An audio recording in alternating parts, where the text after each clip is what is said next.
Selalu mengingatkan kepada Bapak Ibu Saudara sekalian bahwa kondisi bukan semakin baik.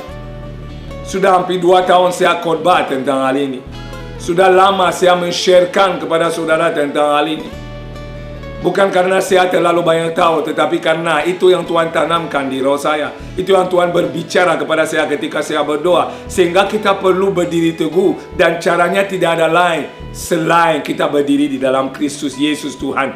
Dialah batu karang yang akan membawa kita ketika badai datang. Rumah yang dibangun di atas pasir roboh, tetapi rumah yang dibangun atas batu karang yang teguh, Yesus Kristus tetap berdiri dengan kuat.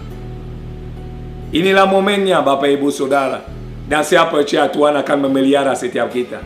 Tuhan akan menjaga umatnya karena itu adalah janjinya. Dan dia adalah Allah yang setia. Allah yang tidak pernah berubah dulu, sekarang dan sampai selama-lamanya. Allah yang tetap mengasihi umatnya dan memastikan umatnya aman di dalam kondisi keadaan apapun. Itulah Allah yang kita sembah. Itulah Yesus yang kita muliakan. Itulah Yesus yang kita puja-puja dan layak terima pujian. Saya berbicara kepada saudara dari hati yang paling dalam.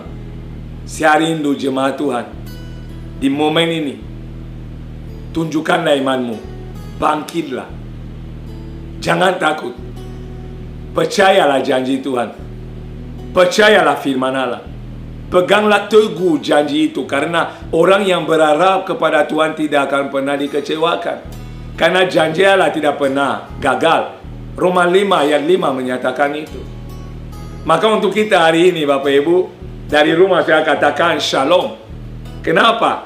Shalom, damai sejahtera Allah menyertai umatnya. Saya katakan shalom. Kenapa? Dalam sakit penyakit shalom mendatangkan kesembuhan. Saya menyatakan shalom. Kenapa? Dalam shalom itu kebimbangan diubahkan menjadi kekuatan iman yang sempurna. Maka bersyukurlah di dalam kondisi ini. Kenapa Allah kita terbukti tidak meninggalkan kita? Dia adalah Allah yang tetap memegang janji. Dia adalah Allah yang membawa kita melalui rohnya untuk tetap on fire, untuk tetap semangat, untuk tetap menyala-nyala. Dengan tujuan apa, saudara? Supaya kita melayani Tuhan dengan sebaik-baiknya. Dia layak dilayani. Berarti roh yang menyala-nyala akan mengakibatkan orang melayani Tuhan dengan baik. Kalau hari ini saudara jadi letih lesu karena kondisi keadaan, yang terjadi saudara drop, dan orang yang drop tidak mungkin melayani Tuhan. Untuk melayani Tuhan kita perlu 100%. Ayat pertama di Roma 12 berkata persembahkan hidupmu, artinya tidak ada yang tersisa. Seluruh hidup kita bagi Dia. Seluruh pikiran kita untuk Dia. Seluruh hati kita untuk mencintai Dia. Kenapa? Dia adalah penebus kita. Dia adalah Allah kita, Dia adalah Tuhan kita, Dia adalah penjaga kita, Dia adalah gunung batu kita. Tidak ada yang bisa memisahkan kita dari kasih Allah di dalam Kristus Yesus. COVID tidak akan mengalahkan kita.